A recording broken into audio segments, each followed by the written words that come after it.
kulanti wacan oo wanaagsan daawadayaal ku soo dhawaada shabakada codka Tolmoon. haddii aanad weligaa ka fekerin inaad naftaada dishay, waxaa kugu adkaan kartaa inaad fahanto sababta qof ugu fikiro inuu sidan u dhinto. khubaradu xitaa si buuxda uma fahmi karaan sababta dadka qaar u sameeyaan sidan, inkastoo arrimo badan oo caafimaadka maskaxda iyo duruufaha nololeed ay door ka ciyaari karaan. qiyaasuhu waxay tibaaxayaan in 40 daqiiqo ee kasta dunida uu qofi sameeyo suicide ama iskhaarajin uu noloshiisa ku soo afmeero. Conrad Roy waxa uu isdilay sanadkii 2014 markaasoo uu deganaa Massachusetts kadib isku dayo badan oo uu sameeyay wiilkan dhalinyarada ah oo da'diisu tahay 18 sano jir. Roy waxa uu duubay muuqaal xusuus reeb ah oo uu kaga sheekeynayo walaaca uu bulshada ka qabo iyo inuu qabo isku buuq. waxa uu halgan kula jiray cudurrada ku dhaca maskaxda kadib markii ay waalidiintiisu kala tageen.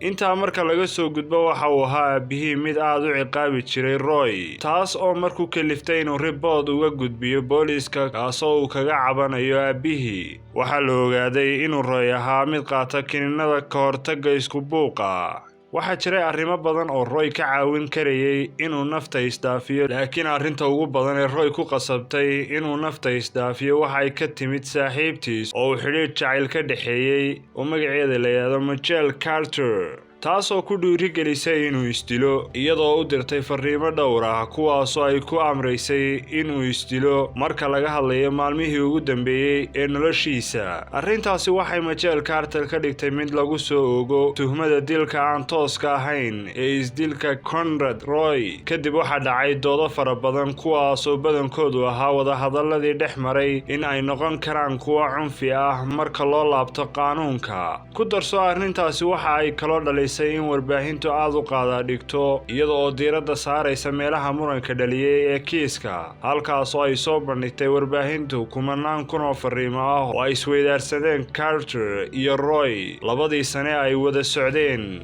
waxaa kaloo ay heshay warbaahintu fariimo foolxun oo caddaynaya qaabkii qorshaha isdilka Roy uu ahaa. qorshayaasha waxaa ka mid ahaa inay Carter Roy kula talisay inuu cabo bleach ama jaafeer. talo kale ayaa waxay ahayd isxidhxidh oo dabaqa korkiisa iska soo tuur. waxa kaloo ay ku dhiirigelisay arrinta inaanu ka fekerin ee uu sameeyo uun.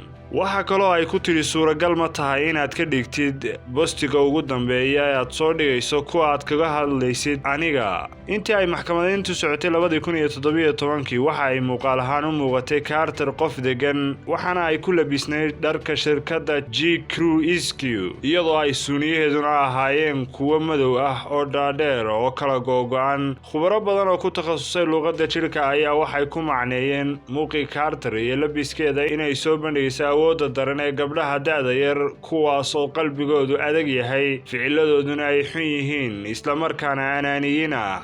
waxa ay qortay Nancy Gracie oo ah xeer ilaaliye hore inuu Roy ahaa wiil dhalinyaro ah oo jeclaaday gabadh aan doonayn inuu ka baxo nolosha uu ku jiro, mana uusan rabin marnaba inuu isdilo. waxa kaloo ay sheegtay Gracie in ay Carter ahayd shaydaan garbihiisa saaran oo dhibka ku haya Roy oo aan si nabad ah uga tegayn ilaa uu isdilo ama nafta isdaafiyo. xidhiidhkii jacayl ee Roy iyo Carter waxaa la ogaaday inuu in yar ka duwan yahay filimkii xasuus reebka ahaa ee labada sanaha ee shirkadda Hobo, kaasoo ay samaysay filim sameeye Erin Lee Carr. filimkaasoo la magac baxay At the Heart of Gold. Carter qudheedu waxay qabtay dhibaatooyin caafimaad darro oo maskaxda ah. baadhitaan lagu sameeyey iyadoo 10 sano jir ah waxaa laga helay eating disorder ama khalkhal cunteed. waxa ay kaloo ahayd mid qaadata Prozac oo ah dawo looga hortago isku buuqa markii ay jirtay da'da 14 sano. waxa ay in muddo ah ku jirtay cisbitaalka cudurrada dhimirka. waxa ay kaloo noolayd keli oo ma ay lahayn saaxiib u dhow.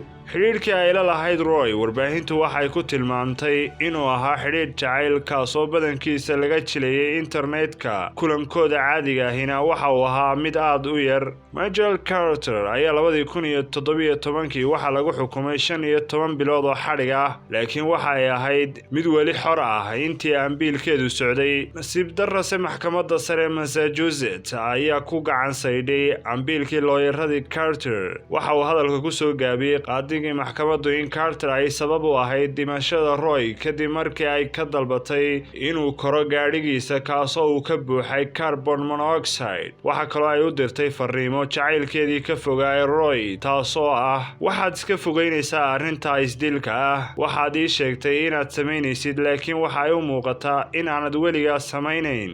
Xaaladan uunbaad ku jiri haddii aad wax ficil ah samayn weydid. dhacdadan wareerka waxaa laga jiray filim kaasoo magaciisu yahay I Love You Now Die oo ah waan ku jeclahay hadda dhimo, kaasoo soo baxay 2019 oo ahaa 2 qaybood oo ah filimada qaybta loo yaqaan xasuus reebka. Filimka waxaa hage ka ahaa Erin Lee Curl waxaana soo saare ka ahaa Andrew Rosie.